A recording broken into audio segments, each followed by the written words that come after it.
Hey, let's recap Person of Interest, Season 4, Episode 11, called If Then Else. Ugh, oh my god, this episode. Oh my god, I cannot say that I have cried at. Okay, I have cried at episodes of Person of Interest, but seriously, this kind of show, it's like, oh my god, what the heck just happened?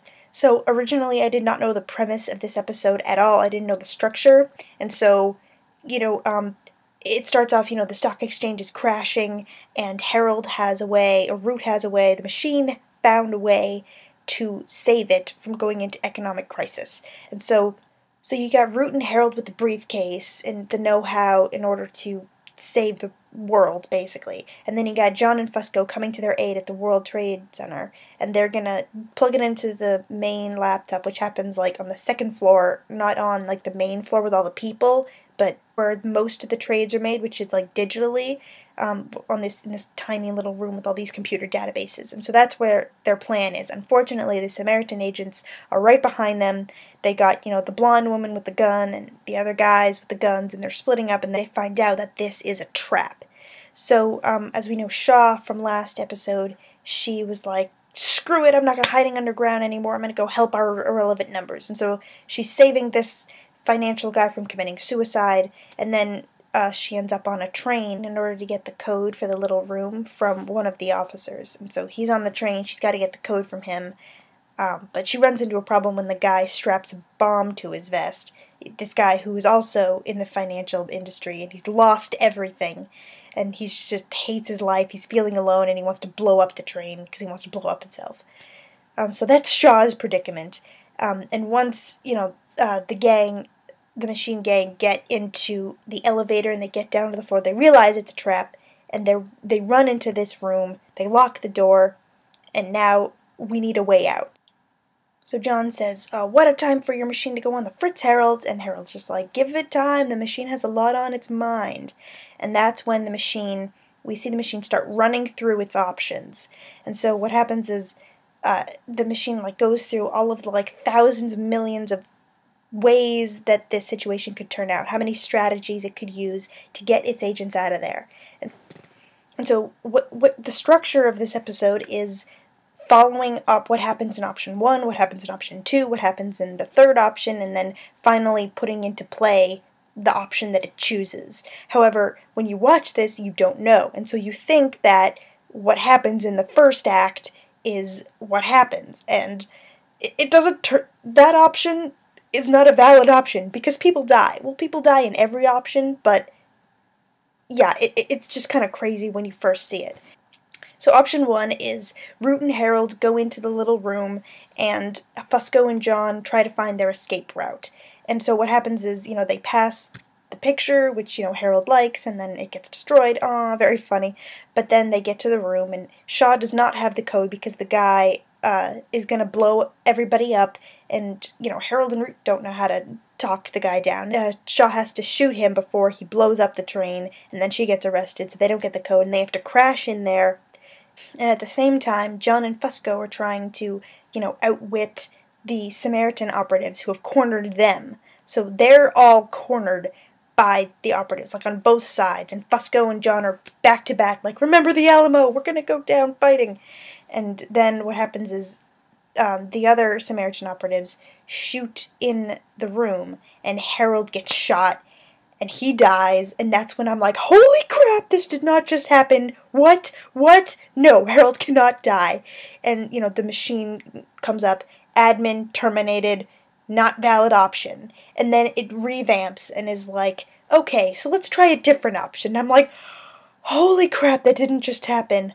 That was just an option that the machine was playing out, and that's not actually what happened, thank God. So then after I breathed for 10 minutes, and I was okay to keep watching the episode, we started on option number 2, which was the opposite, which was John and Fusco are the muscle, so they take the briefcase into the room, and Fusco is on the line with Harold trying to type in the code, while Harold and Root are at the generator trying to get the elevators to work for their escape route. So also in option 2, John tries to tell Shaw how to, get the guy to think that, there's more to life to live, and so she tries, and turns out his wife is dying, also from being in financial ruin, and so she has to again shoot him before he blows up the train. Again, she ends in jail, and then they don't get the code. Root and Shaw are, on the line, and they're, saying little things, and kind of like talk about their, subtextual relationship, and, maybe someday we could be together. And Root's like, that's good enough for me. And then she takes her axe and breaks the cable so that the elevator is, set to go, but then all of the Samaritan agents shoot her. And at the same time, John gets shot. And, he's dying on the floor. And he activates a bomb that was in the Samaritan operative's coat. The whole thing blows up. So in that option, you got Root and John dying, plus a bomb explodes. So that's not a valid option either. And then we go to option number 3, where the whole team, as a team, they go to the room to put the code in the computer, and then they go to the elevators for their escape route. In this option, they end up getting the code really quickly. They got enough defense around them to keep anybody from dying, so when they get to the generator, and Harold's working on the generator, and Root and Fusco and John all have guns, but then they get cornered because, all of the Samaritan agents are at this corner, and they're shooting at each other from around a corner. The option is, well, there's like 2.09% chance that you will survive this. And according to the machine strategies, this is the best option, even though, her admin, her interface, her primary asset, and her secondary asset all are in danger. This is the most valid option that the machine can figure out. So it has the best chance of survival, even though it's like 2%. So she says, this is our option. And she tells Root this, and Root's like, alright, we're going as a team. And everyone's like, are you sure? Did the machine think this through? And she's like, yeah, trust me. She thought this through. The entire episode was about this, trust me. And she ends up saving the famous painting or whatever, which was kind of funny at the end, because every single time it got shot, and either Harold cared or no one cared, but this time it was saved, so yay. They ended up playing out option 3, where the code is in, and the crisis was solved, everything's good, but then they're shooting at each other from around the corner. So in option 3, Shaw is on the train, and Fusco's the one who tells Shaw to make the guy feel less alone. And so in this option, Shaw looks at everybody else on the train, and they all have problems, they all lost some money, they're all, somehow screwed, and so the guy doesn't feel as alone, and so he disconnects the bomb from his chest. And then when the police come in, they arrest him and not Shaw. So Shaw is free to come over, crawl in air ducts, and get to the team. And unfortunately, one person does get shot. John gets shot. Oh my god. He's not dying. I think it was just like in his shoulder or something, but still, there's blood and he can't really be a good shot at this point. So they decide to retreat to the elevators. And so Harold's got the elevator already. And unfortunately, the controls aren't working, and the Samaritan agents are after them. So then Shaw notices a little red button, which is an override switch, which can get everybody out. And so, of course, Root and Shaw have been doing this dance all day, and at the very end, she said, oh, what the hell, and then she kisses her. Yeah, Root and Shaw totally kissed, but then Shaw, closed the elevator, hit the override button, and then got shot by Samaritan. Oh my god. And Root was like clinging on to the elevator. No! Oh gosh. So Shaw got shot by Samaritan in slow motion. The $1 million question here is that we really don't know if Shaw is alive or not, because the Samaritan operatives could have, saved her because she would be a future asset, because she knows a lot about the machine and about the team, and so they could just be keeping her alive, but the thing is we don't know, and so we have to assume that she's gone. And in any case, the actress has left the show because Sarah Shahi is having twins, and so she had to leave the show for her personal reasons.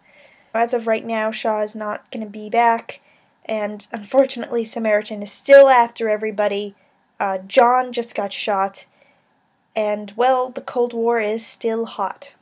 The flashback in this episode was Harold teaching the machine how to strategize and how to go through all of its options and to pick the best viable one. So that's kind of reflected in the structure of the episode, is how the machine is figuring this out. So he's by himself playing chess, and it turns out that the machine doesn't always get it right, because Harold was able to beat it at one point. But then, of course, it wins again and again because it learned how. And the great message of this episode, with the chess metaphor in this episode that Harold teaches the machine, is that chess is a game. Real people aren't pieces. You can't assign more value to some of them than to others. Not me, nor anyone else. People are not pawns that you can sacrifice. The lesson is that anyone who looks on the world as a game of chess deserves to lose.